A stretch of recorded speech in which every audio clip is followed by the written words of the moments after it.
your cold email campaign has a 35% open rate. Sounds great, right? But the issue is that this number doesn't really mean much, especially when Gmail and Apple Mail are changing the way that the account opens. And you're sitting there thinking your campaign is working while booking 0 meetings. And so in the next few minutes, probably 5 to 10 minutes, I'm going to show you the 3 numbers that actually gets meetings booked. And this is from my experience building up Inspire Consulting, a cold email campaign system that booked them higher than industry standard rates to get clients to the door consistently every single month. And if you want more cold email systems that actually work, make sure you're subscribed because I'm going to go through quite a few systems here and just overall industry standard practices for you to use for your own cold email campaign system. Now, before I get into all this is the thing that I hear all the time. My open rate is 40%. My deliverability is 98%. It looks good on paper, but I'm not booking any calls. Of course you won't, because you're tracking numbers that look good on paper, but obviously don't really translate into things that we want, which is what? Qualified sales calls on our calendar. I'm not going to get into all the nitty-gritty details, but you guys can search it up. Apple Mail, Gmail, they've been changing their policies a lot, especially around privacy protection around 2021, 2022.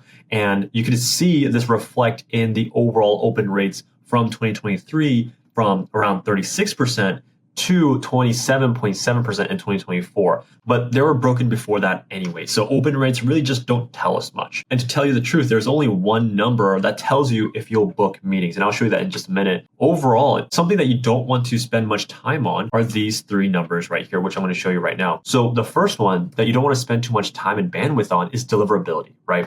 Of course, on just overall standardization wise, like we want a good level of deliverability, because of course, if we're getting ourselves into the spam box, what is the point of sending these emails out, right? But the issue about this is that most people, especially when you just have someone else do it or have a company have like a done for you type of deliverability system, this mainly isn't the issue. Like unless you're sending like 500 emails on a single domain, you probably aren't really running into issues like this. And the way to fix this isn't too difficult, right? You just buy more domains and make sure you warm it up 2 weeks before you start sending it out, and just don't overload one single domain, right? And don't have too many inboxes per domain.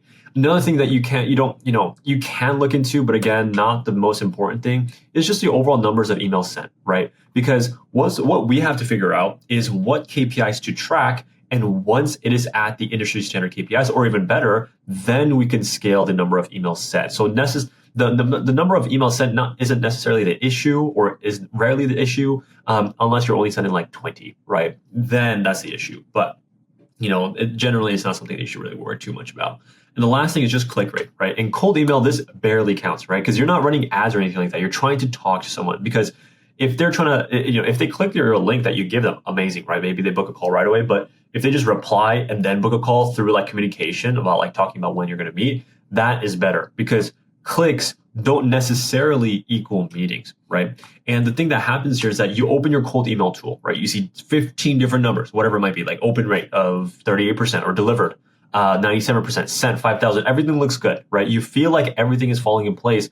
But then again, like I said before, all these numbers sound good on paper, but doesn't necessarily equate to qualified sales calls on your calendar. So the thing that's wrong here is just the numbers that we're watching, right? You're watching the activity of what is happening, but not necessarily the results, right? You're tracking what makes you feel busy, not what actually works. So most dashboards show you what looks good, right? Not what books calls, because there's so many things you could possibly track. But the question is, which one do we actually pay all our attention to? So if open rates basically mean nothing for cold email and deliverability is kind of a given, what should you watch? There's 3 numbers, and I will go through all 3 of them right now. But the first one that I'm going to go over quickly is the reply rate, right? The reply rate is very, very simple, right?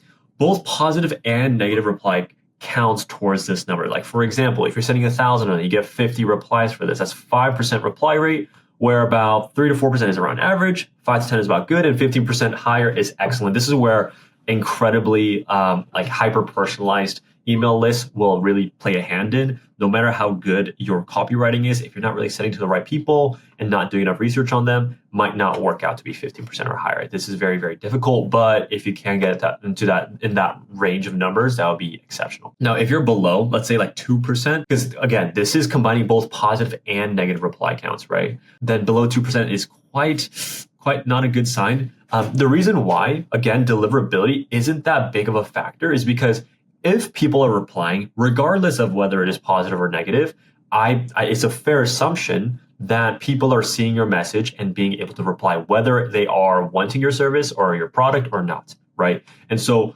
instead of tracking deliverability, the best way to track this is reply rate. So generally, if you have a higher reply rate, whether good or bad, it's a fair assumption to say, hey, my deliverability is working properly, right?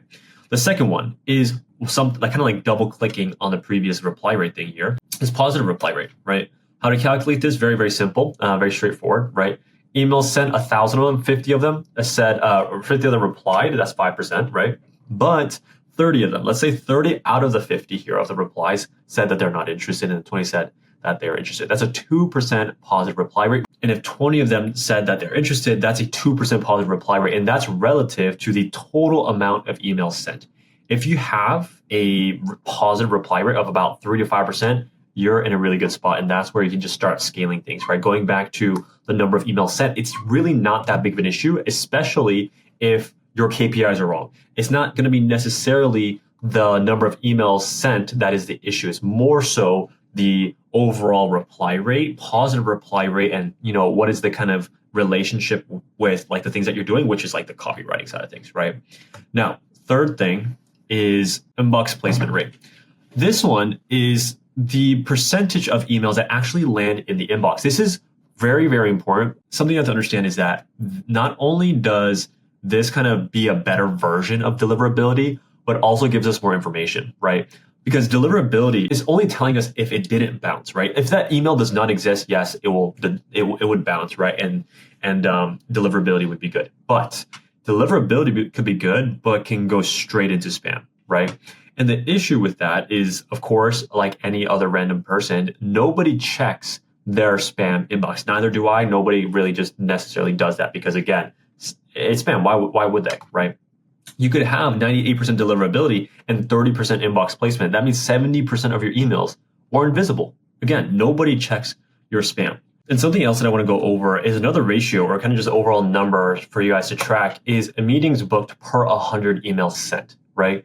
Now, the reason why we want to do that is because every email that you're sending, it is a cost, right? You're buying domains, you're buying email sending software, you're buying things to warm up your emails, the lead list building softwares, everything like that. There is cost that goes into it along with your time and effort, right? And so we want to understand how much this is worth, right? Is this actually worth for your time investment and your money investment? And so this is a good way to kind of track that. If you're getting above, at least a few meetings per 100 emails sent, let's say 2, that is a really, really good ratio, right? Because the reason why the number of meetings here booked for it to be quote unquote good is so low is because not only do they have to respond to it, they also has to be a positive reply. From a positive reply, they actually have to show up to a call. Let's say like show up rate's like 75, 80%, right? A lot of people drop out. And then from there, you have to close them. And because it's cold traffic, your close rate is probably a little lower compared to things like content marketing, right? And the reason why this is so important is because, of course, revenue comes from meetings, right? Not reply rates. And when I say meetings, it's more like sales calls, okay? Now, it's really important to understand these KPIs and what to look out for. But of course, there are activities that actually relate to these numbers. And I'm going to show you an example of what actually kills positive reply rate, which is something that we want. We don't want to kill it versus what improves it, okay? So I'm going to go over this quick example here. This is for a cold email where we're reaching out to marketing agencies to get more clients through cold email. It's kind of funny because they're a marketing agency, but they need help to get, marketing, but it is very, very common. Let's say, I'm going to read through this really quickly so you guys can see this as well. I'm going to bring this camera down if I can. So the subject line, grow your agency. Hey, let's say Sam. Hey, Sam, we help marketing agencies like yours get more clients through cold email. We've helped agencies grow their MRR by 200+% using our proven system. We'd love to show you how we can help. Do you have 15 minutes this week? Best, your name, and that's it, right? And then you kind of put your little company and stuff like that, all your information. But the issue here is that it is a very generic subject in general, right? It's just very vague value. I mean, it does say increase your MRR by 200+%, but if your claims are too ridiculously high, especially if there's some random person, what are the chances for them to believe what you are claiming? Not that probable, right? So we want to be realistic, although this could be true, which is amazing. That is an incredible feat, but like that's a lot of questions come up, right? They're like, oh, it's just like a really huge number. Is that realistic for us? Is that possible for someone like me, for a company like ours, right? A lot of questions come up. And here's what actually works. So something else, like another example that we created here, subject line of, you're probably turning down clients right now. Hey, Sam, you've got 3 people delivering work and you're the only one doing sales. You're probably turning down 2 to 3 good clients per month because you don't have bandwidth. We run cold email for 10 to 15 person agencies, 15 to 25 qualified sales calls per month while you focus on delivery. 1 client, 12 person agency, 1 from 4 inbound to 19 calls in 8 weeks, close 6. If you're turning down revenue because you're too busy, worth 15 minutes, your name, right? Now, you guys can automatically see the big difference and gap between these 2 examples right here, right?